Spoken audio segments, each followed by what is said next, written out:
Admiral Zekthul stood on the bridge of his massive warship, looking out at the stars through the great viewing window. His ship was 3 kilometers long and packed with enough weapons to destroy entire planets. Behind him, 300 other ships waited in perfect formation.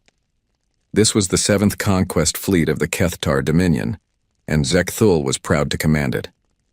The bridge around him buzzed with activity. Crew members worked at their stations, their blue-skinned faces lit by the glow of their screens.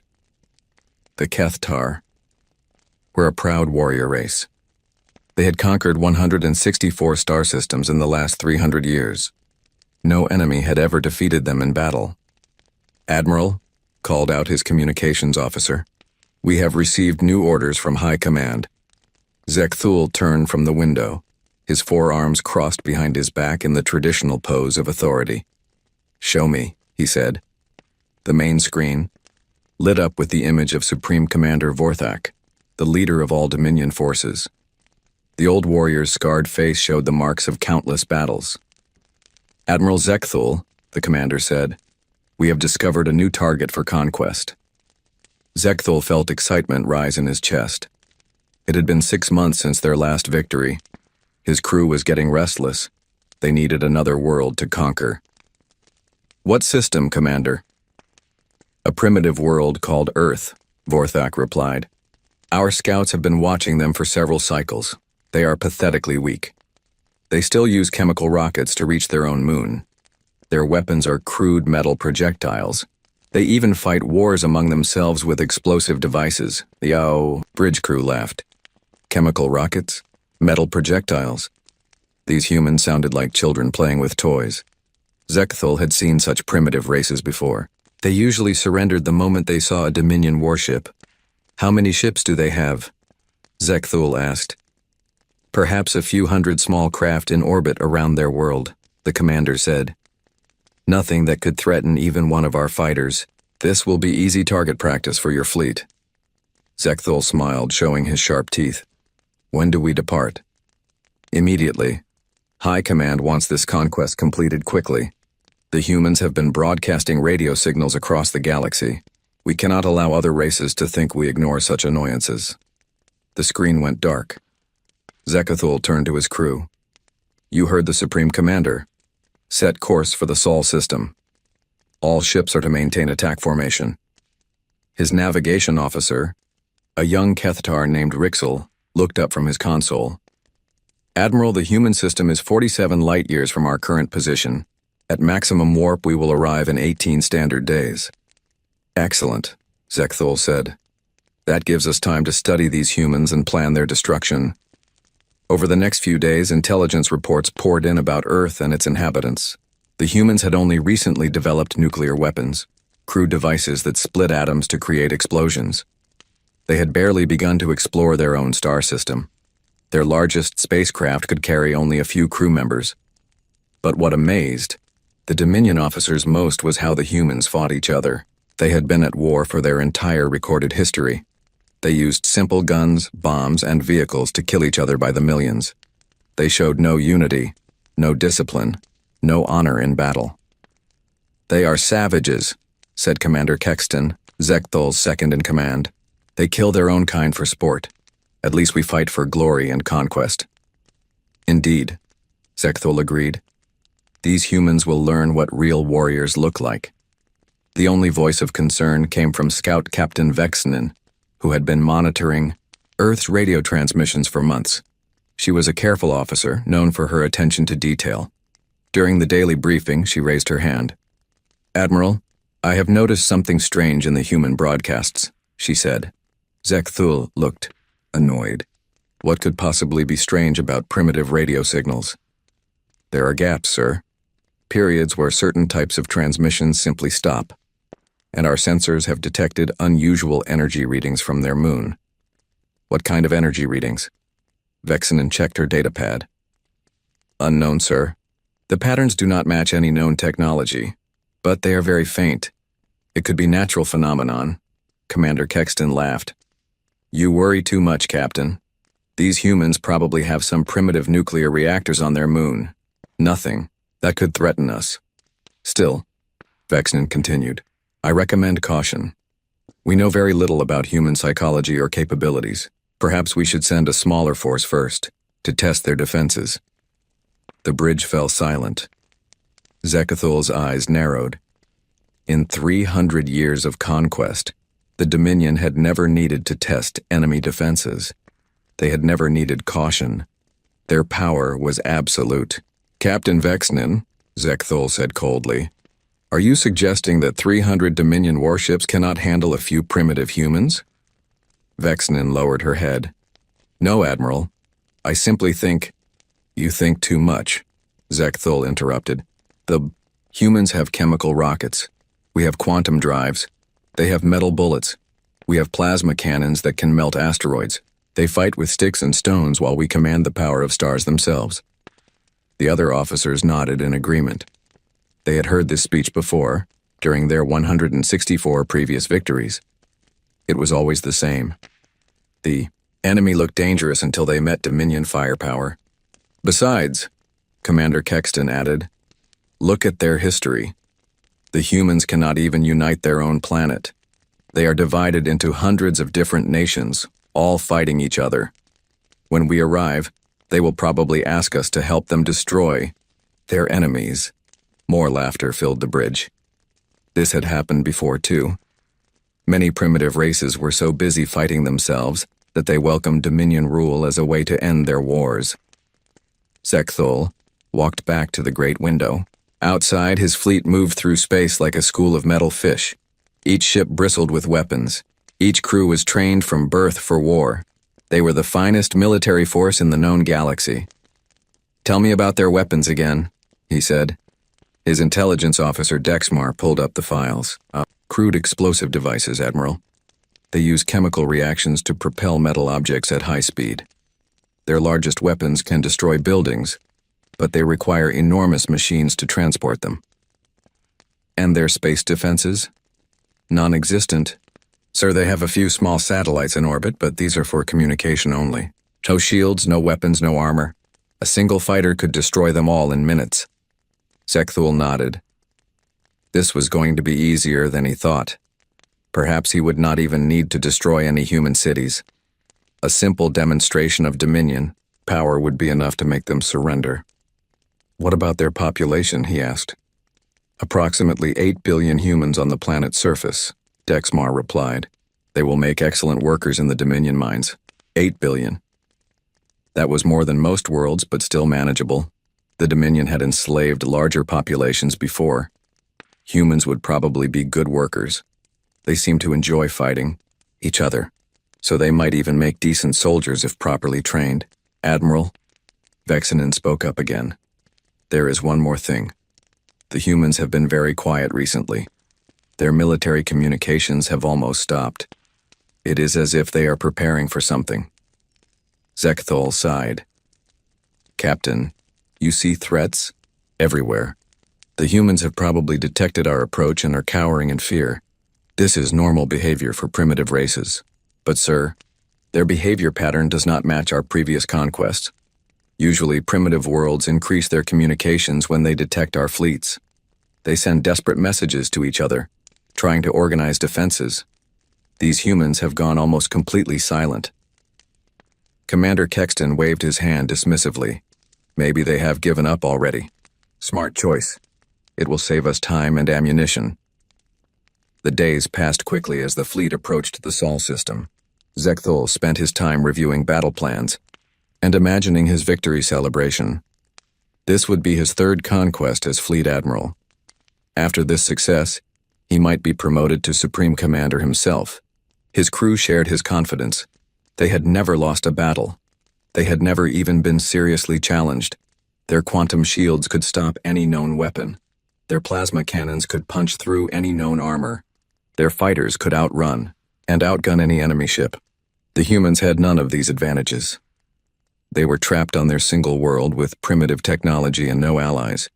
It would be like crushing insects. On the final day before reaching Earth's system, Zekthul called a meeting of all ship commanders. The holographic images of 300 captains filled his briefing room. These were veteran warriors, each commanding a ship capable of destroying moons. Tomorrow we will arrive at Earth, Zekthul announced. This will be our most effortless conquest yet. The humans have no space fleet, no orbital defenses, and no advanced weapons. We will demand their surrender and give them 1 day to comply. If they refuse, we will demonstrate our power by destroying one of their cities. Which city should we target? Asked Captain Morthek of the heavy cruiser Vengeance. Their largest population center, Zekthul replied. Show them that resistance is futile. Admiral, said Captain Velcor of the carrier Domination, should we take prisoners? Human specimens might be valuable for study. Zekthul considered this. Take their leaders alive if possible. The rest can be processed as standard slaves. The meeting continued for 2 hours as they planned every detail of the conquest, where to position the fleet, how to broadcast their demands, which ships would handle planetary bombardment if necessary.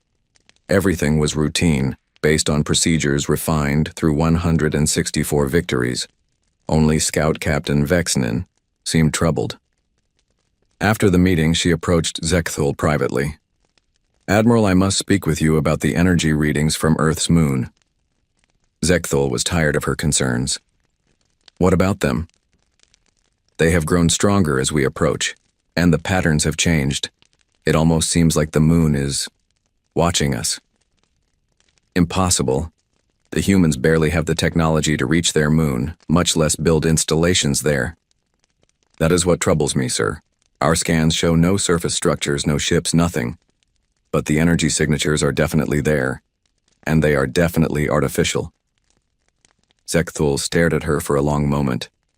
Vexinen was a good officer, but she worried too much.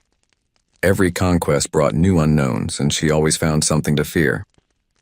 Captain, he said finally, in 3 centuries of conquest, has the Dominion ever encountered a primitive race that could threaten us? No, sir. Have we ever failed to achieve complete victory? No, sir. Then trust in Dominion's superiority. Tomorrow these humans will learn what it means to face the greatest military force in the galaxy. Vexnin saluted and left, but her worried expression remained. Zekthul dismissed her concerns and returned to his quarters to rest. Tomorrow would be a glorious day. As the fleet slept, automated systems continued their approach to Earth. Sensors swept the human system, cataloging every satellite, every space station, every piece of orbital debris. The data confirmed everything they already knew. Earth was defenseless. But deep in the sensor logs, patterns emerged that no Kethtar noticed. Space around Earth seemed to bend in subtle ways. Energy readings flickered in and out of existence. And the moon, silent and airless, somehow watched their approach with invisible eyes. The 7th Conquest Fleet moved steadily toward its destiny, confident in its power and certain of its victory. Behind them lay 164 conquered worlds. Ahead lay Earth, apparently helpless and primitive. None of them suspected that they were flying toward the greatest surprise in Dominion history. Deep beneath the surface of Luna, humanity's moon, Admiral Sarah Chen walked through corridors that officially did not exist. The Solar Defense Command Center was humanity's greatest secret, carved from solid rock and hidden behind technology that made it invisible to any known sensors. Sarah moved with the confidence of someone who had prepared for this moment her entire life. At 52, she was humanity's most experienced space commander, though the public had never heard her name. Her gray hair was pulled back in a practical ponytail, and her uniform bore no insignia that any civilian would recognize. The corridor she walked through stretched for nearly a kilometer, lined with blast doors thick enough to survive direct nuclear hits. But nuclear weapons were ancient technology compared to what lay behind these doors. Humanity had moved far beyond such crude tools. "Admiral," called a voice from behind her. She turned to see Dr. Marcus Webb hurrying to catch up. The physicist was 10 years younger than Sarah, with the excited energy of someone who had just solved an impossible problem. "Doctor?" Sarah nodded. "Are your systems ready?" "More than ready," Marcus replied, his eyes bright with pride. "The Dimensional phase generators are operating at 100% efficiency. All 12 ships are fully charged and standing by. Sarah smiled. 12 ships to face 300. The numbers seemed impossible. But humanity had learned long ago that victory was not about having more guns. It was about having better ideas. They reached the main command center, a vast chamber filled with displays showing the approaching alien fleet.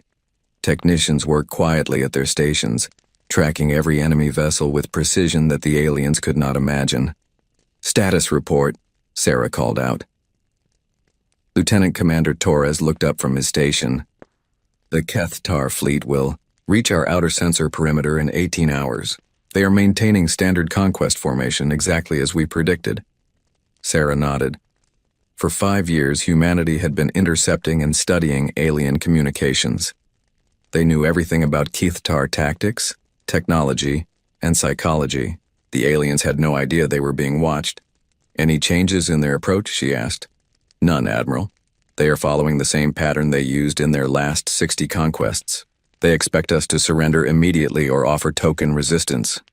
Captain Jake Morrison approached from across the room. At 38, he was the youngest ship commander in human history, but he had earned his rank through years of preparation for this exact scenario. His calm demeanor hid the excitement of finally putting their plans into action. "Admiral," he said, "the Phantom Squadron is ready for deployment. All pilots are standing by." Sarah looked around the command center at her team. These men and women represented humanity's best and brightest, recruited from every nation on Earth. They had worked in absolute secrecy for decades, preparing for the day when humanity would face its first real test among the stars. "Before we begin," Sarah said, "let me remind you all how we got here." The main display changed to show images from 30 years ago, when humanity first detected alien radio transmissions. The early signals had been exciting proof that life existed beyond Earth. But as linguists decoded the messages, excitement turned to fear. The Kethtar Dominion was systematically conquering every inhabited world in their path. They showed no mercy, no interest in peace, and no respect for other forms of life. Entire civilizations had been enslaved or destroyed. "When we realized what was coming," Sarah continued, "our leaders made a choice. Instead of preparing for traditional warfare, we would develop something completely new." Dr. Webb stepped forward to take over the explanation. "The key insight came from studying quantum mechanics at the subatomic level. We discovered that matter and energy exist in multiple dimensions simultaneously. Most beings can only perceive 3 dimensions of space and 1 of time, but the universe actually has 11 dimensions." He gestured to the display, which now showed complex mathematical formulas. "By manipulating quantum fields, we learned to shift objects partially into these other dimensions. A ship using dimensional phase technology becomes invisible, untouchable, and able to pass through solid matter," Captain Morrison added. "But the real breakthrough was learning to selectively phase individual components. We can make our weapons solid while keeping our hulls intangible. Or we can phase specific parts of an enemy ship while leaving the rest untouched." Sarah watched her team absorb this information. Even after years of development, the technology still seemed like magic. "The aliens have conquered 164 worlds using overwhelming firepower. They have never faced an enemy that could simply step outside of normal reality." The display now showed technical specifications of humanity's 12 ships. They looked nothing like the crude rockets the aliens expected. Each vessel was a masterpiece of engineering, powered by zero-point energy and armed with weapons that could rewrite the laws of physics. "The Phoenix-class interceptors," Dr. Webb explained, "are designed around a single principle: absolute technological superiority through dimensional manipulation. Each ship can phase in and out of normal space-time at will." Lieutenant Commander Torres pulled up a tactical display. "Based on our analysis of Kethtar combat records, they rely on 3 main advantages: superior numbers, heavy armor, and overwhelming firepower. Our ships neutralize all 3. Sarah walked to the center of the room. Around her, displays showed the approaching alien fleet in perfect detail. 300 massive warships, each one capable of destroying cities, all approaching Earth with Complete confidence, they think we are primitives, she said. Let them keep thinking that. The plan humanity had developed was elegantly simple. For decades, they had maintained the illusion of primitive technology. Radio transmissions were carefully edited to hide any advanced developments. Space launches used inefficient chemical rockets to disguise humanity's real capabilities. Even Earth's military communications were designed to sound crude and unorganized. The psychological warfare aspect is crucial, explained Dr. Lisa Park, the mission's xenopsychologist. The Kethtar have never encountered serious resistance. Their entire military doctrine is based on intimidation, followed by overwhelming attack. They have no procedures for dealing with an enemy that refuses to follow their expected patterns. Captain Morrison brought up recordings of alien communications. Listen to how they talk about us, he said, playing back Admiral Zechthal's briefings. The alien commander's voice was filled with contempt and boredom, as if conquering Earth was merely a training exercise. Perfect, Sarah said.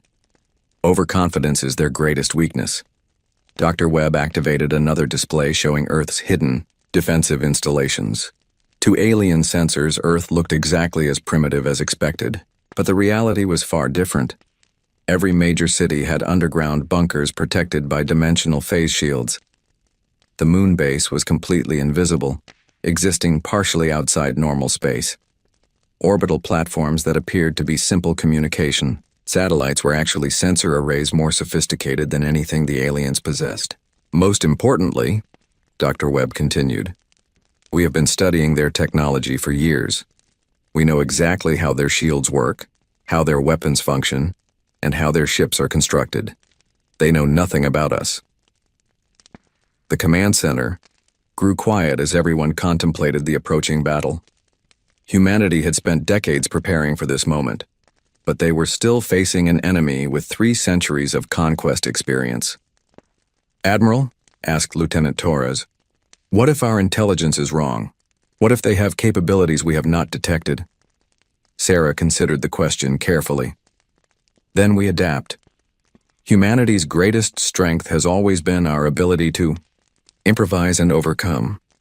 We survived ice ages, plagues, wars, and natural disasters by being smarter than our problems. Captain Morrison checked his chronometer. The enemy fleet will reach the edge of our system in 16 hours. Should I order the squadron to their ships? Not yet, Sarah replied. Let them get closer. We want them to be completely committed, before we reveal ourselves. Dr. Webb pulled up a star chart showing the Sol system. Based on their previous conquests, the Kethtar will approach Earth directly. They will position their fleet in orbit and demand surrender. When we do not respond, they will begin bombardment of major cities. That is when we strike, Sarah said. The moment they begin targeting civilians, they become legitimate military targets under every law of war humanity has ever created. The next few hours passed quickly as final preparations were completed. All 12 ships ran final systems checks. Pilots reviewed their mission parameters one last time. Ground crews loaded the specialized equipment that would make victory possible. Sarah walked through the hangar where humanity's secret fleet waited. The ships were beautiful in their own way, sleek and angular, covered in surfaces that seemed to bend light around them. Each one represented decades of research and development by the finest minds on Earth. Magnificent, said Dr. Webb, joining her in the hangar. Sometimes I cannot believe we actually built them. Building them was the easy part, Sarah replied. Using them will be the real test. Captain Morrison emerged from his ship, the lead vessel designated Phoenix 1. Admiral, my pilot is asking about rules of engagement. What are our exact parameters? Sarah had thought about this question for months. Humanity was about to announce itself to the galaxy by completely destroying an alien fleet. The message they sent would determine how other species viewed them for generations to come. Total elimination, she said finally. No survivors, no wreckage, no evidence that we used advanced technology. The galaxy needs to see that threatening. Earth has consequences, but they should not understand how those consequences were delivered. Dr. Webb looked troubled. Admiral, are we certain about this approach? Perhaps we could capture some of their ships, try to communicate with them. Doctor, they have conquered and enslaved 164 civilizations. Their own communications make it clear that they see other species as nothing more than resources to be exploited. This is not a misunderstanding that can be resolved with conversation. Sarah walked to the observation window overlooking Earth. The planet looked peaceful. From here, blue and white and beautiful. 8 billion humans lived their daily lives down there, completely unaware that their entire future would be decided in the next 24 hours. Besides, she continued, our analysis of Keth-Tar psychology is very clear. They respect only strength. If we show them mercy, they will interpret it as weakness and return with a larger fleet. Captain Morrison nodded. Understood, Admiral. Total elimination it is. As the alien fleet drew closer, Sarah gathered her senior staff for one final briefing. The main display showed the enemy formation in perfect detail. Massive battleships at the center, cruisers and destroyers arranged in protective screens, fighter carriers ready to launch attack squadrons. Gentlemen and ladies, Sarah began. In a few hours, humanity will fight its first interstellar war. Our ancestors fought with spears and arrows, then guns and cannons, then tanks and aircraft, then missiles and nuclear weapons. Today we fight with the fundamental forces of reality itself. She paused, looking at each of her officers in turn. The enemy expects primitives armed with chemical rockets.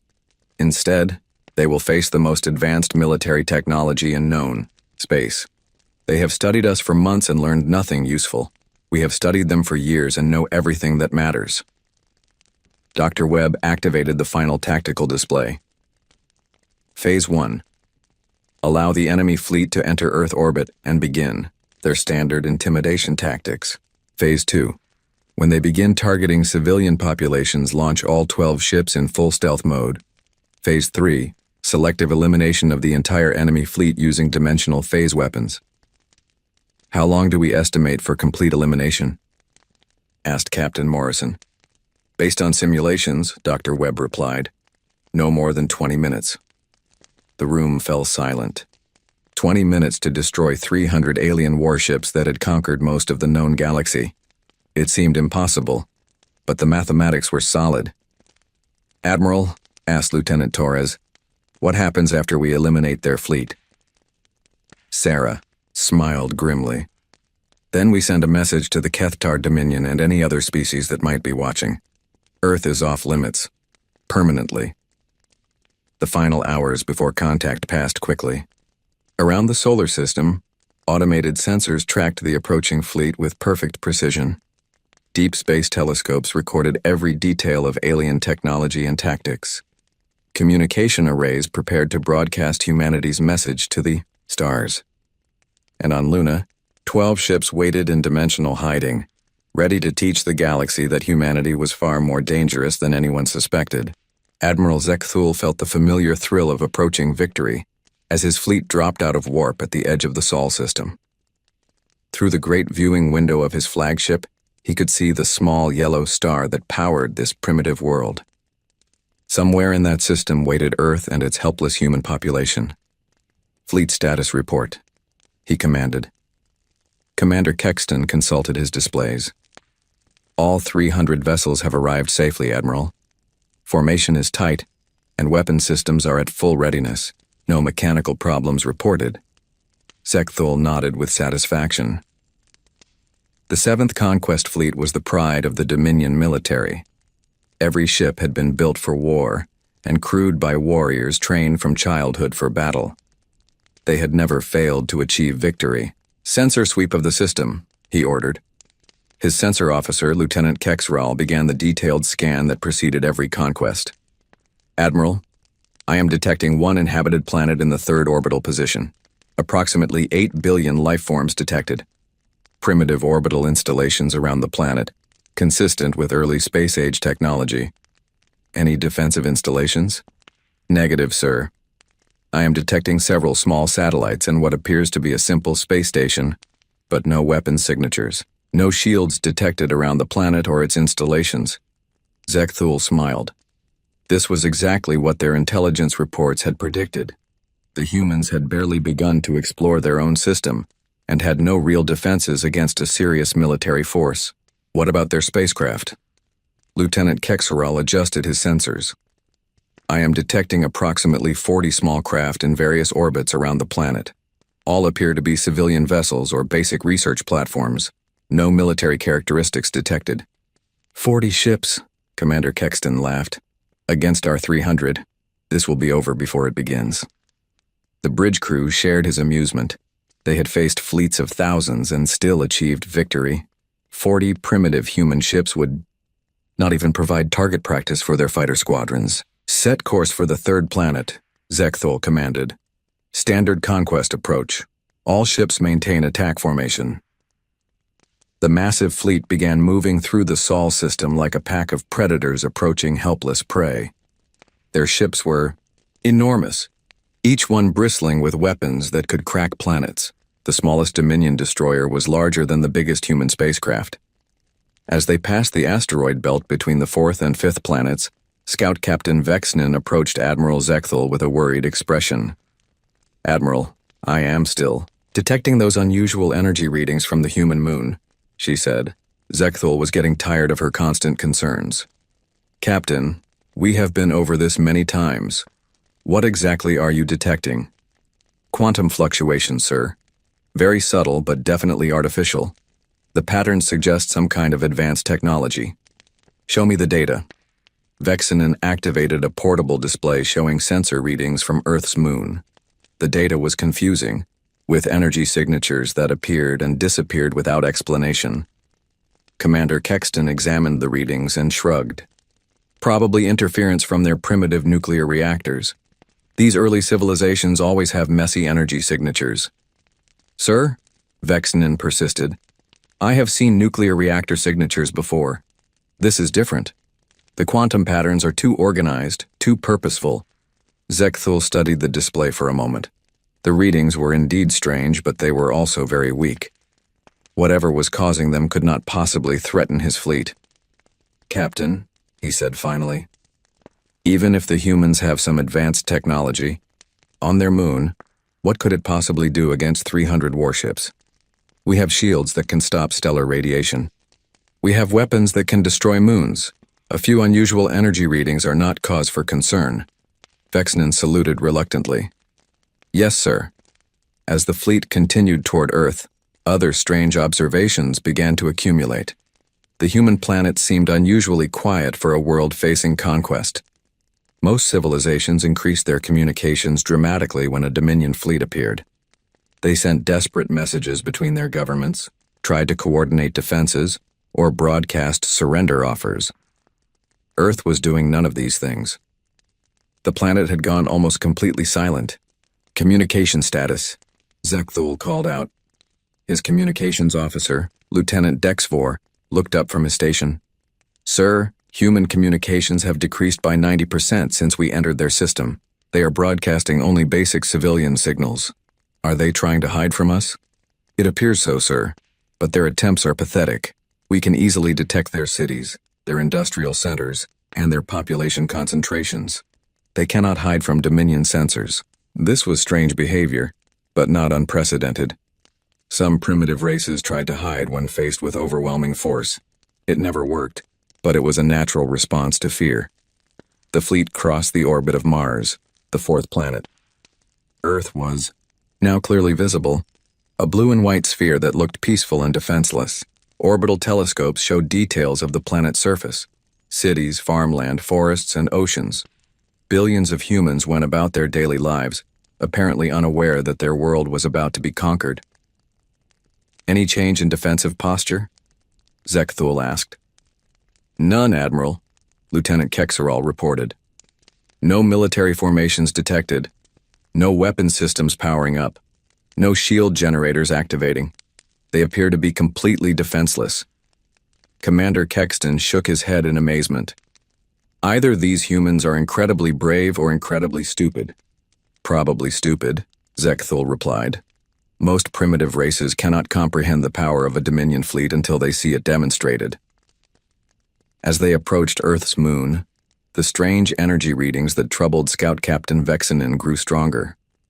She monitored the data carefully, trying to understand what she was seeing. The quantum fluctuations were becoming more organized, more purposeful. It was as if something on the moon was responding to their approach, but her sensors showed no structures, no ships, no installations of any kind. The moon appeared to be a dead, airless rock. "Admiral," she called out, "the energy readings are intensifying. I strongly recommend caution." Zekthul was losing patience with her warnings. "Captain, for the last time, we are the 7th conquest fleet of the Kethtar Dominion. We have quantum shields, plasma cannons, and enough firepower to sterilize this entire system. What could possibly threaten us?" Before Vexinen could answer, the fleet's automated systems began detecting additional anomalies. Space around Earth seemed to be behaving strangely. Sensor beams were bending in impossible ways. Gravity readings fluctuated without explanation. Even the background radiation of space showed unusual patterns. But these readings were subtle, barely detectable even by Dominion sensors. Whatever was causing them was operating at the very limits of known physics. "Sensor anomalies detected," Lieutenant Kexrel reported. "Shall I investigate?" "Negative," Zekthul replied. "We are here to conquer, not to study local phenomena. Continue approach to standard orbital position." The fleet moved into orbit around Earth, positioning themselves for the standard intimidation display that began every conquest. The massive ships arranged themselves in a pattern designed to be visible from the planet's surface. Weapons systems powered up, ready to demonstrate Dominion might. "Open communication channels," Zekthul commanded. "Prepare to broadcast surrender demands." While his communications officer prepared the standard conquest message, Zekthul walked to the great viewing window. Below him, Earth turned slowly in the void. Cities sparkled on the dark side of the planet. Clouds swirled over blue oceans. It was a beautiful world, and it would soon belong to the Dominion.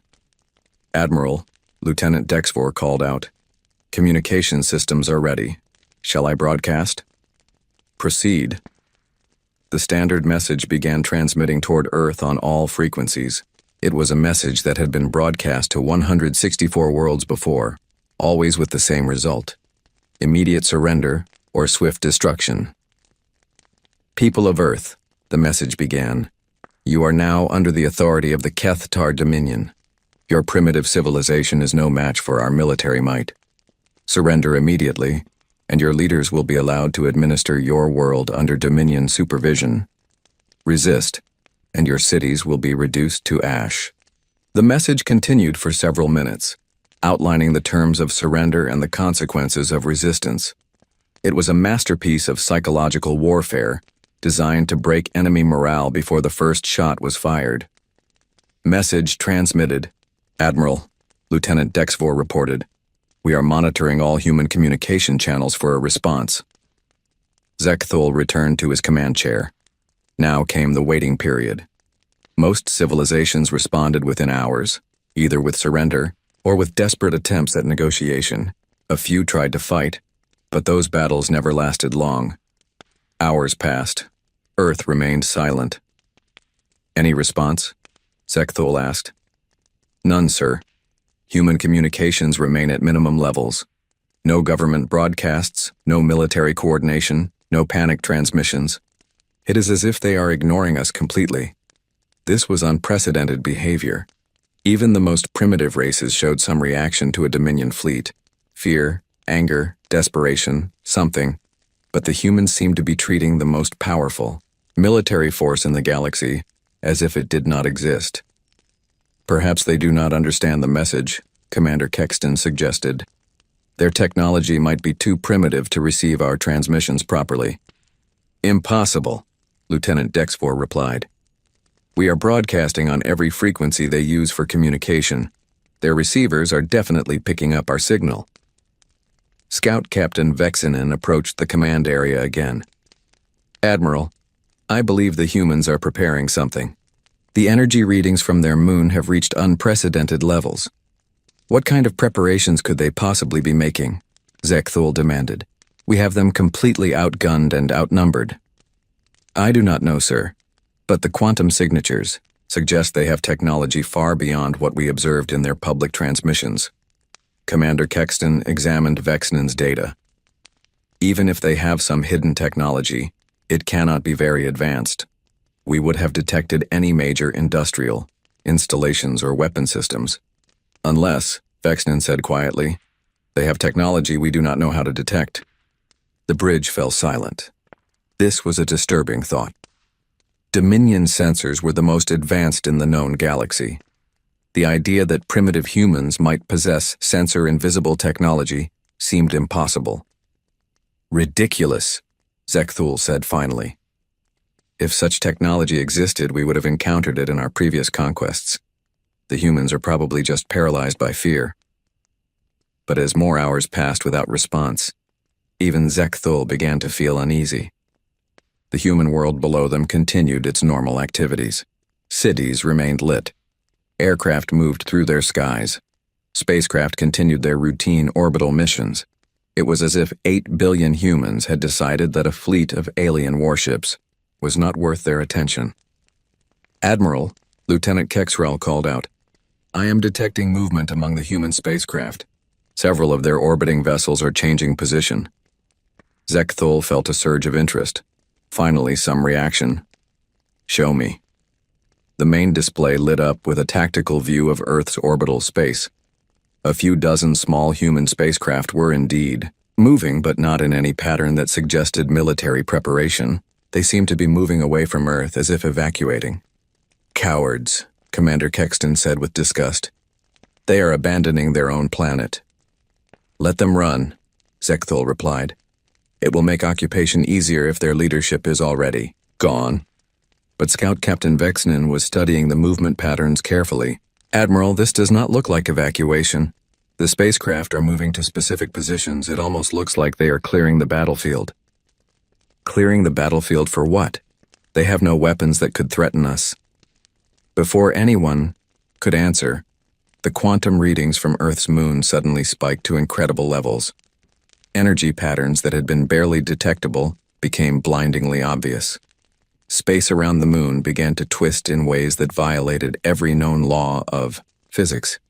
"Admiral," Lieutenant Kexrel called out in alarm, "something is happening to the human moon. The energy readings are off all scales." Zekthul stared at the display showing Earth's moon. To the naked eye, it looked the same as before, gray, cratered, lifeless.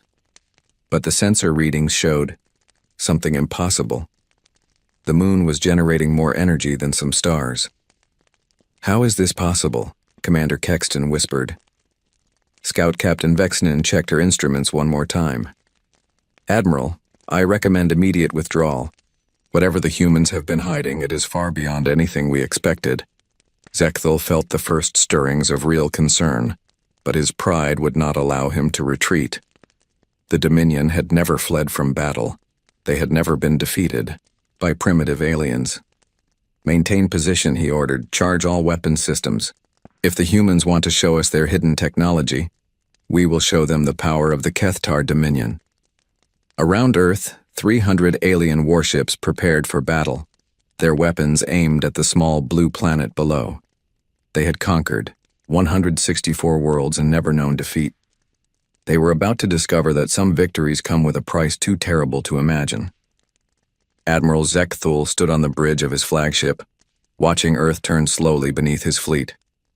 24 hours had passed since his surrender demands were broadcast, and the humans had not responded. Their silence was beginning to feel less like fear and more like contempt. "Status of all weapon systems," he commanded. "All plasma cannons charged and ready, Admiral," reported his weapons officer. "Quantum torpedo launchers armed, fighter squadrons prepared for immediate launch." Zekthul nodded grimly. If the humans would not surrender, he would demonstrate the cost of defying the Dominion. One destroyed city should be enough to break their spirit. "Target their largest population center," he ordered. "Prepare for limited bombardment." But before his weapons officer could comply, Scout Captain Vexnan rushed onto the bridge with a look of pure terror on her face. "Admiral," she called out, "the energy readings from their moon just increased by 1,000%. Something is coming." Zekthul turned to look at the tactical display. The moon still appeared normal to optical sensors, but the energy signatures were beyond anything he had ever seen. It was as if someone had built a star inside the small celestial body. "What kind of energy?" he demanded. "Unknown, sir. The patterns do not match any technology in our databases, but the power levels suggest weapons capable of destroying entire fleets." Commander Kexton studied the readings with growing alarm. "Admiral, perhaps we should withdraw to a safer distance while we analyze this phenomenon." For a moment, Zekthul considered retreat. The energy readings were indeed frightening. But then he remembered his reputation, his duty, and the pride of the Dominion. 300 warships did not flee from primitive humans. "Negative," he said firmly. "We are the 7th Conquest Fleet. We do not retreat from unknowns. All ships maintain battle formation and prepare to engage whatever emerges from that moon." Deep within Luna's hidden chambers, Admiral Sarah Chen watched the alien fleet through sensors that existed partially outside normal spacetime. The Kethtar ships hung in orbit like predators, their weapons aimed at Earth's defenseless cities. "Admiral," reported Captain Morrison, "the enemy has begun charging their main weapons. They appear ready to begin bombardment." Sarah nodded calmly. This was the moment they had prepared for. "All ships, prepare for phase transition. Authorization, Phantom Protocol." Throughout the lunar base, alarms chimed softly as humanity's secret fleet prepared to reveal itself. 12 ships, each one a masterpiece of technology that the aliens could not imagine, began the process of shifting from dimensional hiding into normal space. Dr. Webb monitored the phase generators with nervous excitement. "Dimensional barriers are stable, Admiral. All ships report ready for combat emergence." "Rules of engagement are clear," Sarah announced to all ship commanders. "Total elimination of the enemy fleet. No survivors, no wreckage, no evidence of our technology. The galaxy must learn that Earth is protected, but they must not learn how." Captain Morrison's voice came over the communication system from his ship. "Phoenix Squadron understands, Admiral. We will show them what humanity has learned about war." Sarah took one last look at Earth through the viewing screen. 8 billion humans lived their lives on that beautiful blue world, most of them unaware that their fate was about to be decided in the next few minutes. "All ships," she commanded, "commence phase transition. Engage the enemy." Admiral Zekthul was studying the energy readings from Earth's moon when his sensor officer suddenly screamed in alarm.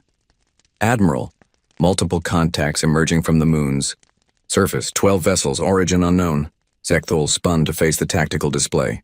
Where empty space had existed moments before, 12 ships now hung in the void near Earth's moon. But these were not the primitive human spacecraft his intelligence reports had described. The ships were sleek and angular, their surfaces seeming to bend light around them. They moved with impossible grace, accelerating without visible propulsion systems. As Zekthul watched in growing horror, the strange vessels began approaching his fleet at speeds that should have been impossible. "How did they emerge from the moon?" Commander Kexton whispered. "Our sensors detected no launch bays, no surface installations." "Impossible," Zekthul breathed. "Sensors, give me detailed scans of those ships." Lieutenant Kexral worked frantically at his console. "Admiral, the sensor data makes no sense. These vessels appear to be phasing in and out of normal space. Sometimes they register solid. Sometimes they appear transparent. Sometimes they vanish completely from our instruments." "Weapon signatures?" "Unknown, sir. I am detecting energy patterns I have never seen before. Their technology appears to be based on principles our science does not understand." Zekthul felt the first real fear of his military career. In 3 centuries of conquest, the Dominion had never encountered anything like this. These ships violated everything he knew about physics and engineering. "All ships, red alert," he commanded. "Unknown vessels approaching, prepare to engage." But even as his fleet prepared for battle, the human ships began demonstrating capabilities that defied belief. They accelerated without inertial effects, turned without momentum, and moved through space as if the normal laws of physics simply did not apply to them. Captain Morrison sat in the command chair of Phoenix 1, watching the alien fleet through displays that showed reality from 11 different dimensions. The Kethtar ships were massive and impressive, but they were also completely predictable. Humanity had studied their designs for years. All ships assume attack formation, he broadcast to his squadron. Remember, we want complete elimination with no trace of our technology.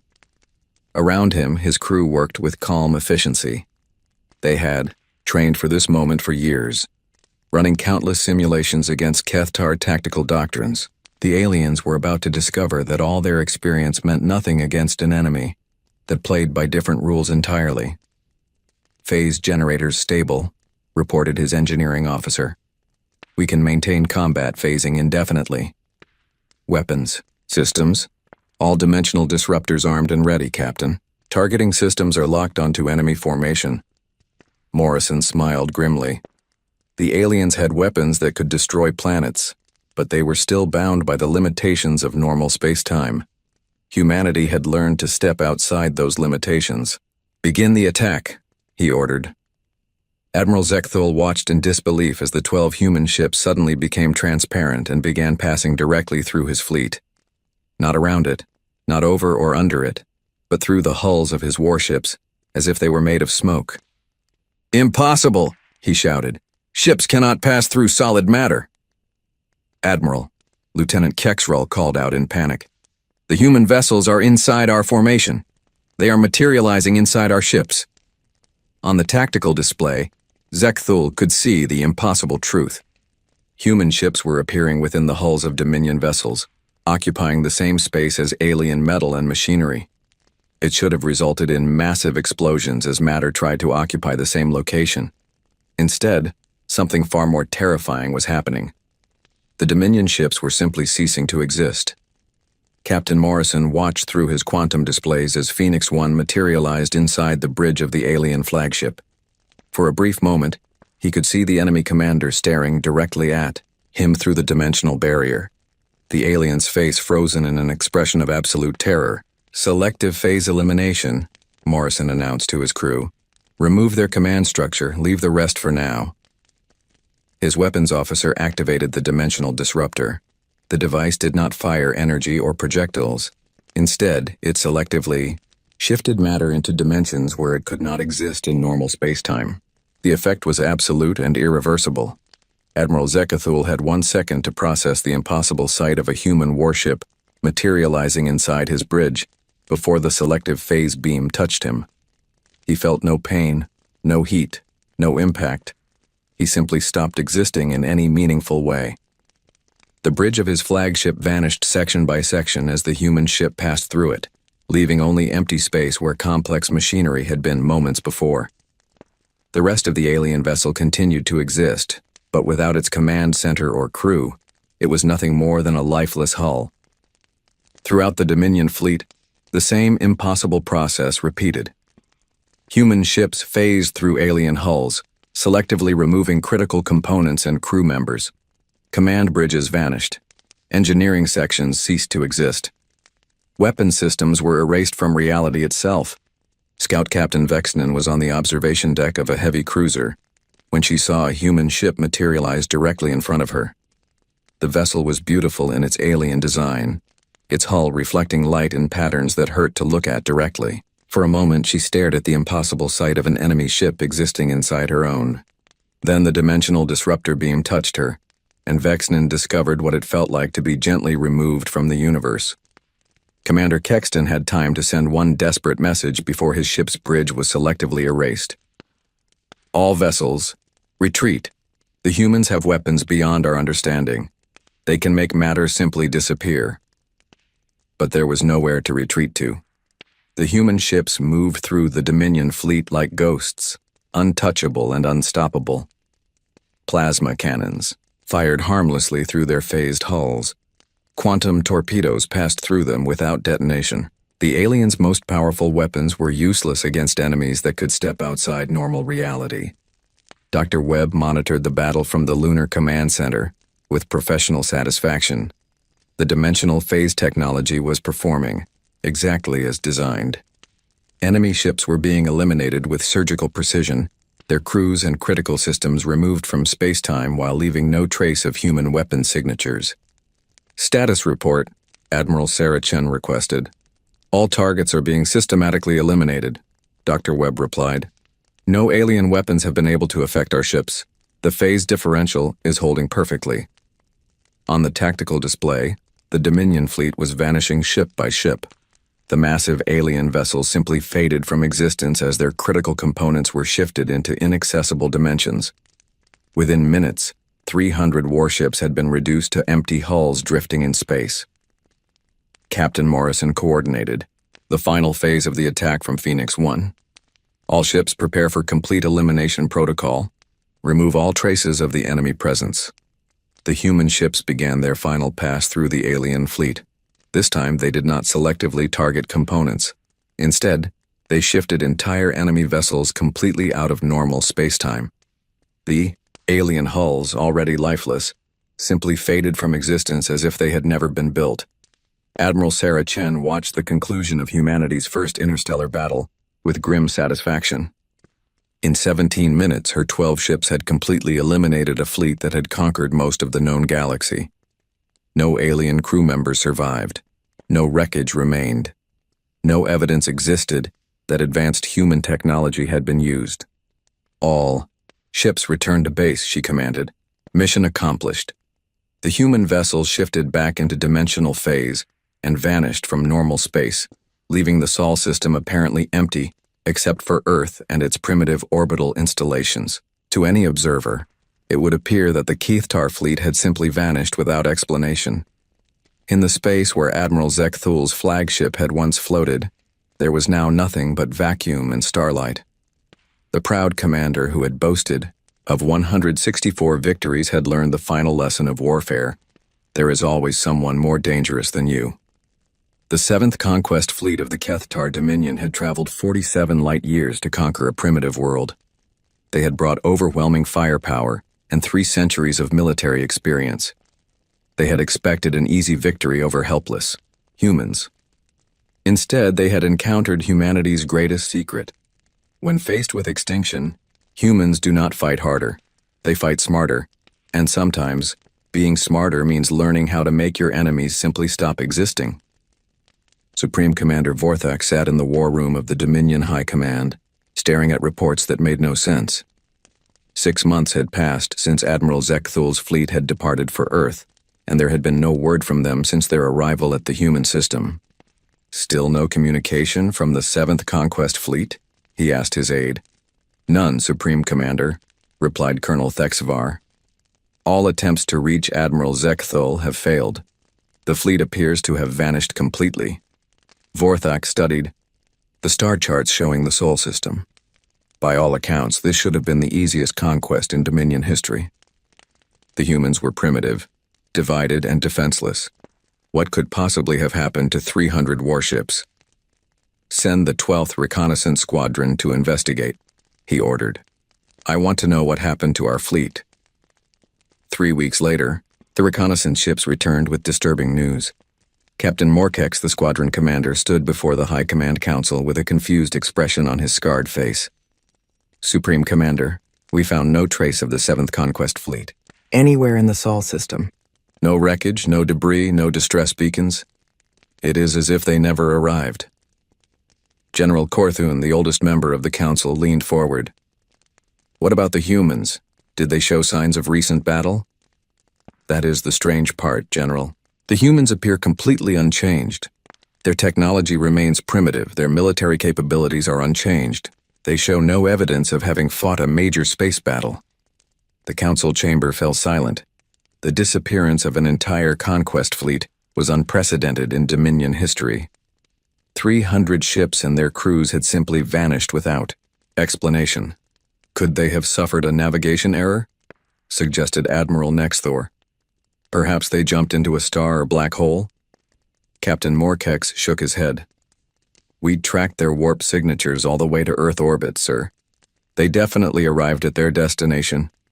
After that, the trail simply ends. Supreme Commander Vorthak felt a chill of unease.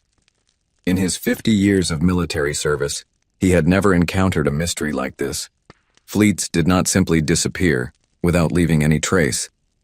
What is your assessment of human capabilities, he asked. Unchanged, Supreme Commander. They still use chemical rockets for space travel. Their weapons are still primitive projectiles and explosives. Our sensors detected no advanced technology that could threaten a Dominion warship. The Council debated the mystery for hours. Some members suggested that the humans had somehow managed to hide advanced technology from Dominion sensors. Others argued that such deception was impossible. A few wondered if some unknown alien race had intervened to protect Earth. In the end, they reached the only logical conclusion available to them. The 7th Conquest Fleet has been declared lost to unknown stellar phenomena, Vorthak announced. Earth will be marked as a low-priority target pending further investigation. But even as the official report was filed, nagging doubts remained. How did an entire fleet vanish so completely? And why did the humans show no signs of having been attacked? The answer came 6 months later, in a transmission that changed everything. Admiral Sarah Chen sat in the communications center of the lunar base, reviewing the message she was about to broadcast to the galaxy. After a year of careful preparation, humanity was ready to announce itself to the wider universe. The message would be transmitted on frequencies known to be monitored by every major alien civilization. "Are you certain about this approach, Admiral?" asked Dr. Webb. "Once we broadcast this message, there will be no going back. The galaxy will know that Earth possesses advanced technology." Sarah nodded calmly. "Doctor, the galaxy needs to understand that Earth is not a target for conquest. This message will save lives on both sides." She activated the transmission array and began to speak. "To the Kethtar Dominion and any other species considering aggressive action against Earth, this is Admiral Sarah Chen of the Solar Defense Command. 6 months ago, your 7th Conquest Fleet arrived in our system with the intention of conquering our world. In response, we chose to make them never have existed at all. The transmission included detailed sensor recordings of the battle, showing the complete elimination of the Dominion fleet. The recordings were edited to show the results without revealing the specific technology used, but the message was clear. Earth was far from defenseless. "We are not conquerors," Sarah continued. "We have no interest in expanding beyond our own system or interfering with other civilizations. But if you threaten our world, we will not destroy your fleets. We will simply decide that they never were." The message concluded with technical specifications that proved human science was centuries ahead of anything the Dominion possessed, along with a simple warning. Earth was permanently off limits to all hostile forces. When the transmission reached Dominion space 3 days later, it caused panic throughout the High Command. Supreme Commander Vorthak watched the recordings in stunned silence as human ships phase-shifted through his fleet and made them vanish from existence. "This is impossible," whispered General Corthon. "No species possesses technology this advanced." "Apparently one does," Vorthak replied grimly. "And we just tried to conquer them." The recording showed technology that violated every known law of physics. Ships that could pass through solid matter. Weapons that could selectively remove objects from reality. Defensive capabilities that made human vessels completely untouchable. Admiral Nexthor studied the technical data with growing alarm.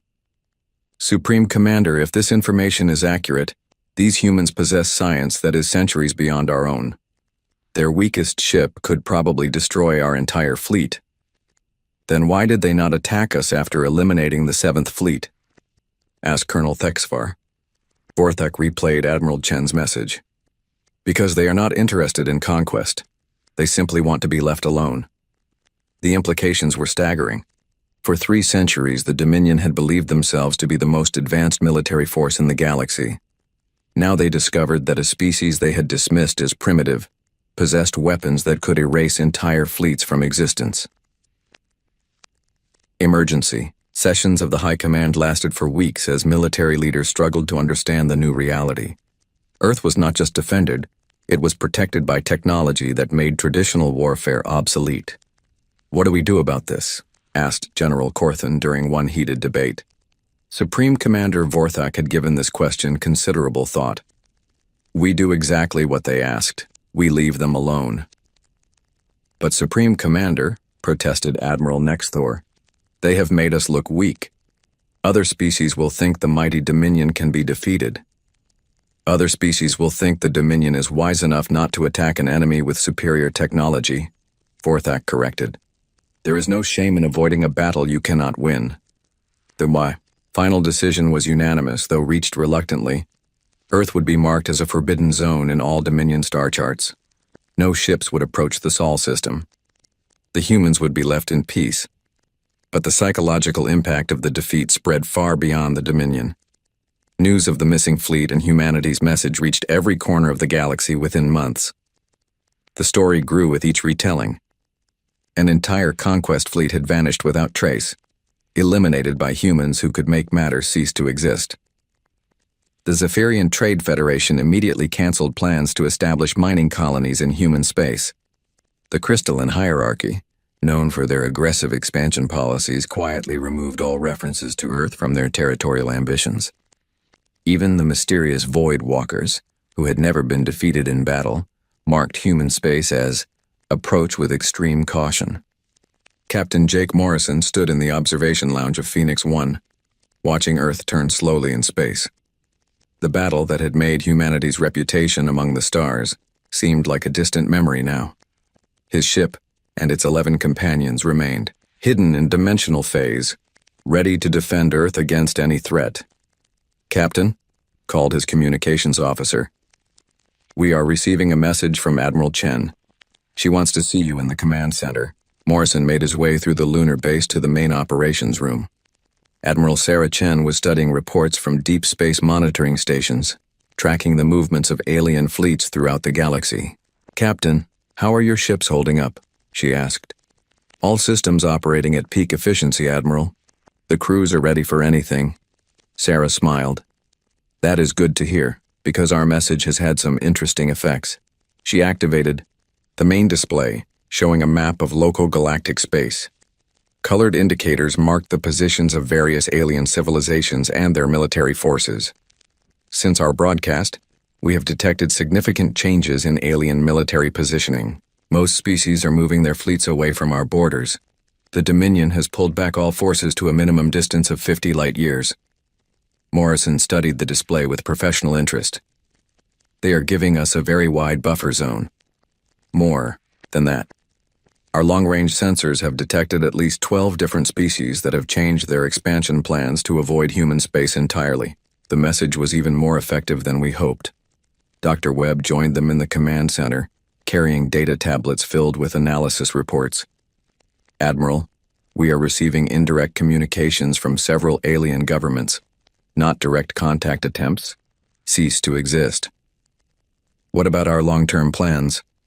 Morrison asked. "We continue as before," Sarah replied.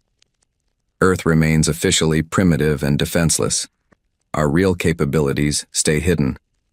The galaxy knows we can defend ourselves, but they do not know how." This was the key to humanity's strategy. By demonstrating overwhelming defensive capability, without revealing specific technologies, they had created the perfect deterrent. Other species knew that attacking Earth would result in complete annihilation, but they had no idea how to defend against human weapons.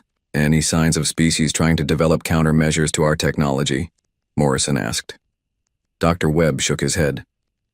"How do you develop countermeasures against technology you cannot understand? Our dimensional phase systems operate on principles that most species have not even theorized about. The beauty of humanity's position was its sustainability. They had achieved perfect security without needing to conquer anyone or expand beyond their own system.